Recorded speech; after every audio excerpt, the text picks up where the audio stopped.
નમસ્કાર મિત્રો, દેશ અને દુનિયાના સૌથી મોટા સમાચારમાં આપનું સ્વાગત છે। તો આજના તાજા સમાચાર મેળવવા માટે વિડીયોને અંત સુધી જોતા રહો અને આવા જ દરરોજના સમાચાર સૌથી પહેલા મેળવવા માટે આ ચેનલને સબસ્ક્રાઇબ કરવાનું ના ભૂલતા। તો મિત્રો આજના પ્રથમ સમાચાર વિશે વાત કરીએ તો આખા ગુજરાતમાં સાર્વત્રિક વરસાદના રાઉન્ડ માટે હવે આજથી જે છે તે ગુજરાત રાજ્ય ઉપર મુસીબતના વાદળો આવી ચૂક્યા છે અને હવે ફાઇનલી મિત્રો ખેડૂતોની આતુરતાનો અંત આવશે, કારણ કે ગુજરાત રાજ્યમાં ચોમાસાની શરૂઆત તો 23 તારીખે થઈ ગઈ હતી, પરંતુ વરસાદ જે છે તે 26 તારીખ સુધી પડ્યો ન હતો। પરંતુ હવે મિત્રો એ સમય આવી ચૂક્યો છે ગુજરાત રાજ્ય ઉપર અંબાલાલની પટેલની જે આગાહી હતી એ સાચી પડતી જોવા મળી રહી છે અને ગુજરાત રાજ્યમાં જે છે તે 27-28 તારીખથી જે તાંડવો શરૂ થવાના છે એ આખા ગુજરાતને હચમચાવી દેવાના છે અને મહારાષ્ટ્રમાં પણ આજથી 1 મહિના પહેલા એવું થયું હતું। જ્યાં મિત્રો મહારાષ્ટ્રમાં પણ 1 મહિના સુધી વરસાદ નહોતો આવ્યો અને 22 અને 23 તારીખની અંદર મહારાષ્ટ્રમાં એક સાથે એક જ દિવસની અંદર 12 ઇંચના વરસાદ પડતા આખા મહિનાનો વરસાદ એક દિવસમાં આવી ચૂક્યો હતો અને અહીંયા મિત્રો ફરીથી એવું જ લાગી રહ્યું છે ગુજરાત રાજ્યની અંદર પણ આ જે સિસ્ટમ મિત્રો છે તે હવે એટલી ભયંકર બની ગઈ છે અને ગુજરાત તરફ આવતી જોવા મળી રહી છે કે ગુજરાતમાં જેટલી પણ રાહ વરસાદે જોવડાવી છે બધી એક જ દિવસમાં ફિનિશ થઈ જશે અને ગુજરાતમાં પણ મહારાષ્ટ્રની જેમ અચાનક જે છે તે 1 થી 2 દિવસમાં સારા એવા વરસાદો તમને પડવા જોવા મળવાના છે। મોન્સૂનને લઈને ગુજરાતમાં 2 દિવસ પહેલા જે છે તે મિત્રો શરૂઆત ગુજરાતમાં ચોમાસાની તો થઈ ગઈ છે, પરંતુ ચોમાસું થોડું નબળું હતું, પરંતુ હવે ધીમે ધીમે જે છે તે મિત્રો ચોમાસું પોતાની ગતિ ઉપર આગળ વધી રહ્યું છે અને ખાસ જે માહિતી મળી રહી છે તે મુજબ હવે અંબાલાલ પટેલની આગાહી પણ સામે આવી ચૂકી છે। અંબાલાલે જણાવ્યું છે કે 28-29 તારીખથી ગુજરાત રાજ્યમાં ચોમાસાની ગતિ ખૂબ સારી જોવા મળશે અને અંબાલાલ પટેલે નીચાણવાળા વિસ્તારો અને કેટલાક ગુજરાતના ભાગોની અંદર પૂર જેવી પરિસ્થિતિ બનશે તેવી પણ આગાહી જે છે તે કરી છે। તો એ મુજબ મિત્રો જે કંઈ પણ મિત્રો માહિતી આવી રહી છે તે મુજબ દરેક લોકોએ સાવચેતી રાખવી અને પોતપોતાની તૈયારીમાં રહેવું। ત્યાર પછીના મહત્વના સમાચાર જોઈએ તો ખાવા પીવાની વસ્તુઓ સસ્તી થશે, ખૂબ જ મહત્વપૂર્ણ સમાચાર આવી રહ્યા છે। તેની સાથે ગૃહિણીઓ એટલે કે તમારા રસોડા સુધી પણ રાહતભર્યા સમાચાર આવી શકે, કારણ કે કોમર્શિયલ ગેસના નિયમોમાં મોટા ફેરફારો થવા જઈ રહ્યા છે ત્યારે સરકારે હટાવ્યા તમામ સેક્ટોરલ પ્રતિબંધો। જી હા મિત્રો, આજથી 2-3 મહિના પહેલા જ્યારે યુદ્ધની પરિસ્થિતિ ખૂબ જ વધારે ઘાતક બની ચૂકી હતી ત્યારે સરકારે કેટલાક નિયમો લગાવ્યા હતા ગેસને લઈને, જેમ કે કોમર્શિયલ ગેસ સિલિન્ડર ઉપર પણ ઘણી બધી જગ્યાએ પ્રતિબંધો લગાવ્યા હતા, જેથી કરીને રેસ્ટોરન્ટો, હોટલોની અંદર અને જ્યાં પણ મિત્રો ખાવા પીવા લાયક વસ્તુઓ મળે છે ત્યાં આગળ ગેસની મુસીબતને કારણે ભાવો ખૂબ જ વધારે વધી ચૂક્યા હતા, પરંતુ દેશના ઔદ્યોગિક અને વાણિજ્યને ધ્યાનમાં રાખીને મિત્રો જે નિર્ણય લેવાયો હતો હવે એ નિર્ણય ફેરવામાં આવી રહ્યો છે। ત્યારે સરકારે નોન ડોમેસ્ટિક પેક્ડ એલપીજી, બિન ઘરેલું પેક એલપીજીના સપ્લાય ઉપર લાદવામાં આવેલા તમામ જેટલા પણ નિયંત્રણો છે તેને હવે સંપૂર્ણપણે હટાવી દીધા છે। એટલે હવે હોટલોની અંદર અને રેસ્ટોરન્ટ સાથે મિત્રો જે પણ ખાવા પીવાની રેડીઓ છે ત્યાં મિત્રો આગળ તમને હવે પૂરેપૂરી માત્રામાં એલપીજી મળી શકશે। આ નિર્ણય પછી માત્ર કોમર્શિયલ એલપીજીનો સપ્લાય જૂન સ્થિતિ પર પુનઃ સ્થાપિત નહીં થાય, પરંતુ ઉદ્યોગની કામગીરીઓમાં આવતી અડચણો પણ સંપૂર્ણપણે દૂર થશે, જેથી હવે હોટલો અને રેસ્ટોરન્ટ વાળાઓને પણ મિત્રો ખુશખબરી મળી છે। ત્યારે હવે એનાથી તમને પણ રાહત મળશે, કારણ કે કોમર્શિયલ ગેસ સિલિન્ડરની અંદર મુસીબત આવતા હોટલોની અંદર અને રેસ્ટોરન્ટની અંદર ભાવો વધારે ચૂકવવામાં આવ્યા હતા, જેથી ખાવા પીવાની વસ્તુઓ મોંઘી મળી રહી હતી, પરંતુ હવે મિત્રો જે આ રાહત મળી છે એનાથી ભાવમાં પણ રાહત મળશે અને ખાવા પીવાની વસ્તુઓની અંદર પણ જે ભાવ વધારો થયો હતો એમાં લોકોને રાહત મળશે, વસ્તુઓ સસ્તી થઈ શકે અથવા હવે વધારે ભાવ વધતા જે છે તે નહીં જોવા મળે અને આની અસર તમારા રસોડા સુધી પણ પડવાની છે। તો હવે જેમ જેમ મિત્રો યુદ્ધ પૂરું થયું અને હવે આપણે આગળ વધી રહ્યા છે તેમ તેમ રોજ એક ખુશ ખબર જોવા મળી રહી છે, જેમાં લગાતાર મોંઘવારી ઉપર મિત્રો કંટ્રોલ જે છે તે હવે આવી શકશે। ત્યાર પછીના મહત્વના સમાચાર જોઈએ તો તમારા બાળકોને હોશિયાર નહીં પરંતુ તૈયાર બનાવજો તેવું મિત્રો હર્ષ સંઘવીએ કહ્યું છે। જ્યાં મિત્રો અત્યારે બાળકોને જે છે તે બધા ભણાવવા માટે, હોશિયાર બનાવવા માટે લગાતાર મહેનત કરી રહ્યા છે, ત્યારે નાયબ મુખ્યમંત્રી અને ગુજરાતના ગૃહમંત્રી એવા હર્ષ સંઘવીએ સૌ શિક્ષકોને ઉલ્લેખીને અપીલ કરતા કહ્યું છે, સાથે મિત્રો તેમણે વાલીઓને અને પરિવારજનોને પણ ખૂબ જ વિશ્વાસ સાથે પોતાના બાળકોને શિક્ષકોને સોંપે તેવું કહેવામાં આવ્યું છે। સાથે એટલું જ નહીં, બાળકોના જીવનનું ઘડતર કેવું હોવું જોઈએ તેને લઈને પણ હર્ષ સંઘવીએ કહ્યું, વિશ્વાસ વિશ્વાસને કાયમ રાખીને શિક્ષકોએ બાળકનું જીવન ઘડતર કરવું જોઈએ। શિક્ષક તરીકે આ ખૂબ જ મોટા જવાબદારી છે। સાથે મિત્રો તેમણે એટલે કે હર્ષ સંઘવીએ વધુમાં બાળકોના ભણતરને લઈને ગોખણપટ્ટી તરીકે નહીં પરંતુ હસતા રમતા ભાર વગરનું શિક્ષણ મેળવે તેવી અપીલ કરી। એટલે કે નાયબ મુખ્યમંત્રી હર્ષ સંઘવીએ કહ્યું કે બાળકો જે છે તે ગોખતા ના શીખે, ગોખણપટ્ટી ના કરે, તેની જગ્યાએ હસતા હસતા અને રમતા રમતા ભાર વગરનું જે શિક્ષણ છે તે રીતના મેળવે। સાથે મિત્રો તેમણે કહ્યું કે નાનપણથી જ બાળકોને ફક્ત ભણતરમાં જે છે તે વ્યસ્ત રાખવાની જગ્યાએ રમતગમત, વિજ્ઞાન અને સંગીત કલા પ્રત્યે જો કેળવણી આપવામાં આવે તો મિત્રો બાળકોનું જે છે તે ઉત્તમ મિત્રો ચારિત્ર બને છે આ સમયે. આ સાથે તેમણે વાલીઓને ઉદ્દેશ્યથી આપીને બાળકોને સ્વસ્થ જીવનશૈલી અને સ્વચ્છતાના દૈનિક જીવનની ટેવ રૂપે વિકસાવવા સમજ કેળવી હતી. તો મિત્રો હર્ષભાઈ સંઘવીની વાત અહીંયા સાચી છે કે નહીં અને તમે આ વાતથી સહેમતી ધરાવશો કે નહીં, કોમેન્ટમાં લખીને જણાવી આપજો. ત્યારબાદ મહત્વના સમાચાર જોઈએ તો ચોમાસાની પહેલા સરકારની તૈયારીઓ શરૂ થઈ ચૂકી છે. સૌથી મહત્વપૂર્ણ અને રાહતના સમાચાર આવી રહ્યા છે. ત્યારે જોઈએ તો મિત્રો ચોમાસાની શરૂઆત થાય પહેલા જ મિત્રો એક મોટી તૈયારી કરી લેવામાં આવી છે સરકાર તરફથી, કારણ કે દર વર્ષે મિત્રો ચોમાસું આવે અને ત્યાર પછી જે મુસીબતો આવે છે તો અત્યારે ચોમાસું શરૂ થાય પહેલા સરકારે કામગીરીઓ હાથ ધરી છે. સૌથી પહેલા તો ભારે વરસાદ અને પૂરની સ્થિતિ માટે ઇમરજન્સી પ્રોટોકોલ તૈયાર કરવામાં આવ્યા છે. ભારે વરસાદ અથવા પૂર જેવી કોઈ સ્થિતિ બને તો ઝડપથી પ્રતિસાદ મળી રહે તે માટે શાળાઓ છે, કોલેજો છે, તેમને ખાસ ઇમરજન્સી પ્રોટોકોલ તૈયાર રાખવા માટે અને વહીવટી તંત્ર સાથે જરૂર સંકલન સાધવા માટે કહેવામાં આવ્યું છે. કોઈ પણ પરિસ્થિતિને પહોંચી વળવા માટે શાળાઓની અંદર પણ ફર્સ્ટ એડ ઇમરજન્સી કિટ તૈયાર ફરજિયાતપણે રાખવામાં આવશે તેવું પણ કહેવામાં આવ્યું છે. એટલે મિત્રો જે કંઈ પણ વરસાદને લઈને દર વખતે અસગવડતા ઊભી થાય છે અને કોઈ પણ પ્રકારની આ વર્ષે પણ કોઈ બીજી મિત્રો જે છે તે દુર્ઘટના કે ના બને એવો કોઈ મામલો ના બને એના માટે સરકારે અગાઉ તૈયારી હાથ ધરી દીધી છે. શાળાઓની અંદર અને કોલેજોની અંદર પણ હવે તેની તૈયારીઓ દેખાડવામાં આવી રહી છે. રાજ્યની અંદર ચોમાસાની સિઝન શરૂ થાય પહેલા મિત્રો બાળકોના સુરક્ષા માટે, વિદ્યાર્થીઓના સુરક્ષા માટે શાળા અને કોલેજોમાં પણ હવે સાથે હોસ્ટેલોની અંદર પણ વરસાદી સિઝન દરમિયાન કોઈ પણ અનિચ્છનીય ઘટના ના બને એ માટે સુરક્ષા માટે જે છે તે મિત્રો સૂચના અને પગલાં ભરી લેવામાં આવ્યા છે, જેથી શાળા અને હોસ્ટેલની છતના મેદાન તેમજ પાણી ભરાવાની કોઈ પણ પ્રકારની મુસીબત ના આવે. એટલા માટે જે છે તે મિત્રો સરકારે તૈયારીઓ દાખવી છે, જેથી કરીને જ્યારે કોઈ પૂર જેવી પરિસ્થિતિ બને તો કોઈ વધારે સમસ્યા ના આવે. અને આના સિવાય પણ મિત્રો દર વખતે જેવી રીતના પૂર જેવી કોઈ પણ પરિસ્થિતિ બને તો ત્યાં સરકારના એનડીઆરએફ અને એસડીઆરએફની ટીમ તાત્કાલિક જે છે તે લોકોના બચાવ માટે તત્પર રહેતી હોય છે. એવી રીતના આ વર્ષે પણ જે છે તે મિત્રો તૈયારી કરવામાં આવી. તો ત્યાર પછીના મહત્વના સમાચાર સમજી લઈએ તો આ પ્રકારની ખેતી કરીને ખેડૂતો જે છે તે બની શકે લખપતિ. જે હા મિત્રો, ખેડૂતો જે છે તે ઘણી બધી મહેનત તો કરે છે પણ અત્યાર સુધી ખેડૂતોને એવું કોઈ મોટું વળતર મળતું આવ્યું નથી, પરંતુ હવે ખેડૂતોએ મગજથી ખેતી કરવી પડશે. હવે મિત્રો કહેવાય છે કે આ જમાનો સ્માર્ટ વર્કનો છે, હાર્ડ વર્કનો નથી. એટલે કે મહેનત ઓછી કરીને જો તમે બુદ્ધિથી કામ લો તો મિત્રો તમારી કમાણી ડબલ થઈ શકે. આ જ રીતે મિત્રો અત્યારે ઘણા બધા ખેડૂતો આ ખેતી અપનાવી રહ્યા છે. તેની વચ્ચે તમને વિસ્તારથી સમજાવું તો ખેતીમાં વધતા જતા ખર્ચ અને પરંપરાગત પાકમાંથી થતા ઘટતા નફાને કારણે હવે દેશના ઘણા બધા ખેડૂતો બીજી ખેતી તરફ આગળ વધ્યા છે. એમાંના ઘણા બધા ખેડૂતો ઔષધીય છોડની ખેતી તરફ આગળ વધી રહ્યા છે અને ઓછા સમયમાં આ ખેતી વધારે સારી આવક આપે છે.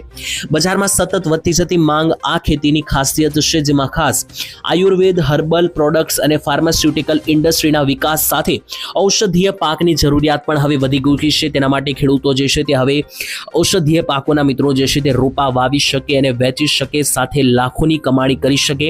ઔષધીય છોડની મિત્રો દુનિયાની અંદર તમને વાત કરીએ તો તુલસીથી લઈને અરડુસી અને આજે મિત્રો આ રીતના અશ્વગંધા જેવા પાક હોય છે, જેમાં તુલસીથી લઈને સફેદ મૂસલી, એલોવેરા એટલે કે લાબરૂ, આ બધા મિત્રો છોડ જે છે તે ખેતરોમાં ઝડપથી લોકપ્રિય થઈ રહ્યા છે.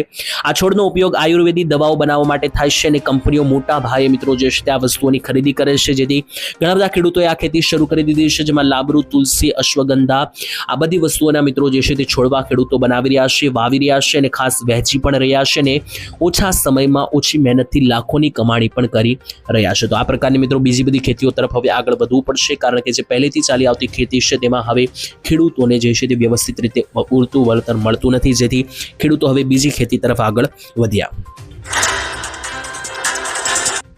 ત્યાર પછીના મહત્વના સમાચાર જોઈએ તો રેશન કાર્ડના નિયમો જે છે તે બદલાઈ રહ્યા છે. તો જો તમે પણ મફત રાશન મેળવો છો અથવા તમારી પાસે રાશન કાર્ડ છે તો હવે આ બધા જ નિયમો વિશે તમને ખબર હોવી જોઈએ, કારણ કે સરકારે નિયમોમાં બદલાવ કરવાના પ્રસ્તાવ મૂક્યા છે. ત્યારે કેન્દ્ર સરકારે દેશના સૌથી ગરીબ પરિવારો માટે અમલમાં મુકાયેલી જે અંત્યોદય અન્ન રાશન યોજના છે, આ રાશન યોજનાના વિતરણ નિયમોમાં મોટો ફેરફાર કરવાનો પ્રસ્તાવ મૂક્યો છે.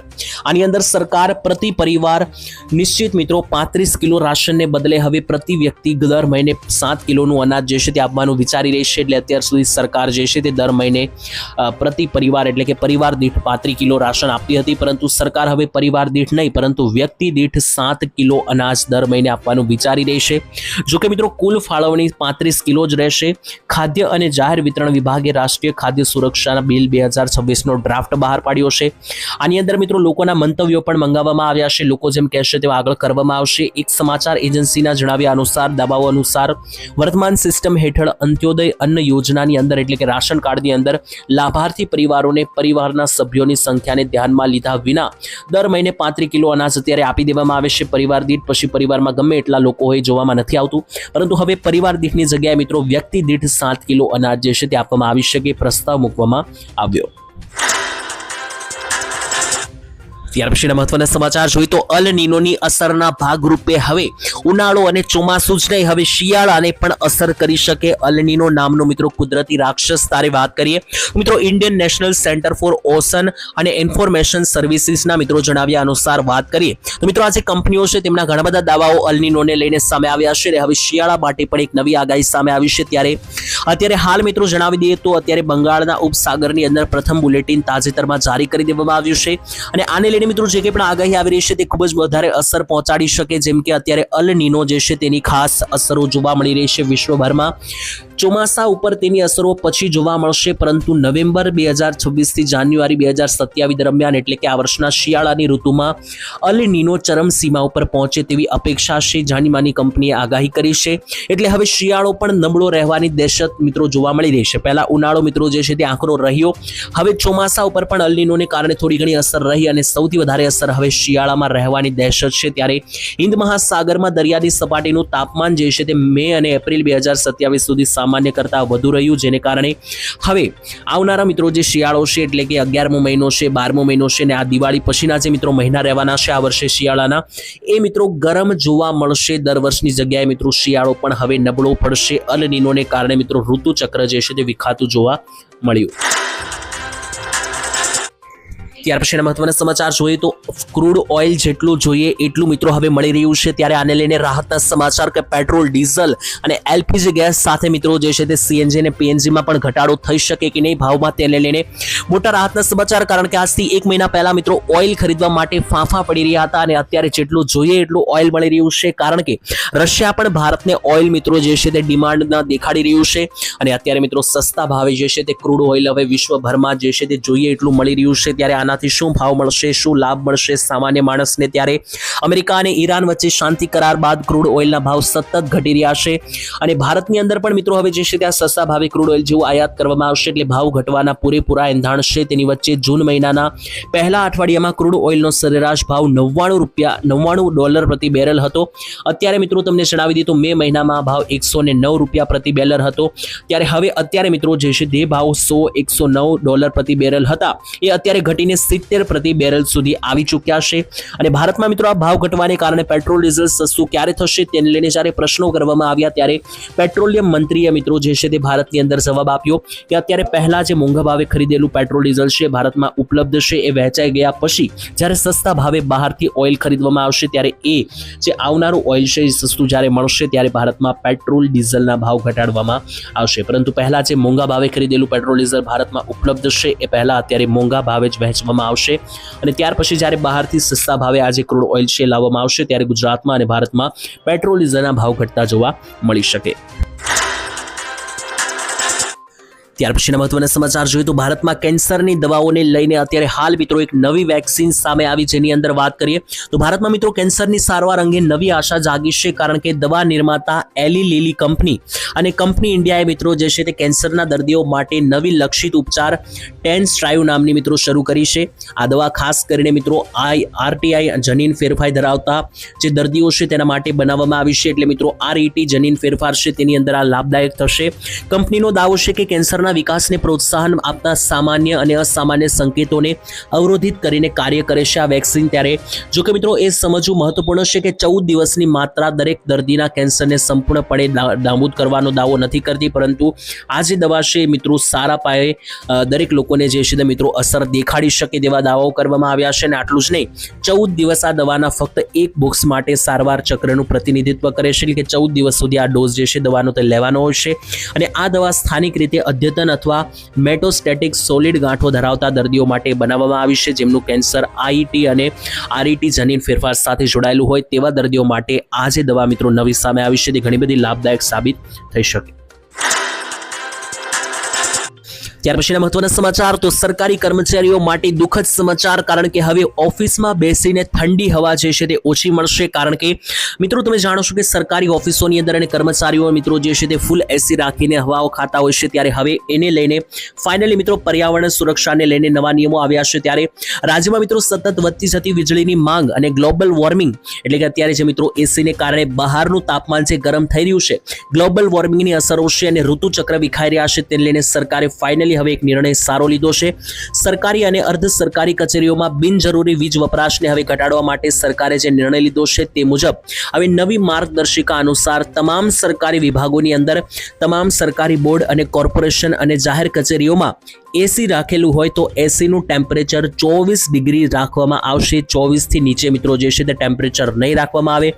આ નિયમ જે છે મિત્રો ફરજિયાતપણે લાદવામાં આવ્યો છે. આ ઉપરાંત માનવ સંસાધનની ગેરહાજરીવાળા વીજળીનો બગાડ અટકાવવા માટે ઓફિસોના કોરિડોર, મીટિંગ રૂમ અને પાર્કિંગ અને શૌચાલય જેવા અસામાન્ય વિસ્તારોમાં આધુનિક ઓક્યુપેસી સેન્સર લગાવવામાં આવશે. એટલે જે પણ વિભાગમાં જે પણ સરકારી ઓફિસોની અંદર માણસ ના હોય ત્યાં ઓટોમેટિક લાઇટ બંધ થઈ જાય, પંખા બંધ થઈ જાય એવી સુવિધાઓ લાવવામાં આવશે, જેથી કરીને વીજળીનો વપરાશ બચી શકે. અને ખાસ એસીને લઈને છે મિત્રો કે એ 24 ડિગ્રી નીચે જે છે સરકારી કર્મચારીઓ અને કચેરીઓમાં હવે એસી જે છે તે 24 ડિગ્રી નીચે ચલાવવામાં આવશે નહીં. ત્યાર પછીના મહત્વના સમાચાર તો મિત્રો 31 તારીખ પહેલા જે છે મિત્રો ખાસ આ તારીખ ભૂલતા નહીં, કારણ કે આ તારીખ પહેલા તમારે કામ ફરજિયાતપણે પતાવવું પડશે.